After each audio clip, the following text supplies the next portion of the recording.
সরকারের ভুল নীতির খেসারত দিচ্ছে বন্যার্তরা বলে মন্তব্য করেছেন বিএনপির সিনিয়র যুগ্ম মহাসচিব রুহুল কবির রিজভী। দুপুরে নয়াপল্টন বিএনপির কেন্দ্রীয় কার্যালয়ে এক সংবাদ সম্মেলনে তিনি এ মন্তব্য করেন। রিজভী বলেন, প্রতি বছর বন্যায় ব্যাপক ক্ষয়ক্ষতি সহ প্রচণ্ড তাণ্ডবে সরকারের উদাসীনতা বিস্ময়কর। দেশে বৃষ্টি ও উজানের ঢলে দিশেহারা মানুষ কোথাও নিরাপদ আশ্রয় পাচ্ছে না। সিলেটের হাওর উন্নয়নের নামে চলছে অপরিকল্পিত কর্মকাণ্ড। নদীতে বাঁধ দিয়ে স্বাভাবিক গতি প্রবাহকে বাধাগ্রস্ত করার কারণেই বন্যার প্রকোপ বেড়েছে। কোরবানির পশুর চামড়া তেমন বিক্রি হয়নি উল্লেখ করে তিনি বলেন, আড়তদাররা কোরবানির চামড়া ফিরিয়ে দিয়েছে।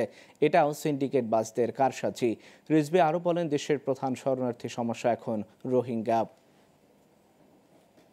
সিলেটে জলধারা বর্ষণে মনে হয় যেন পৃথিবী ভেসে যাচ্ছে, এত থই থই করছে পানি চারিদিকে।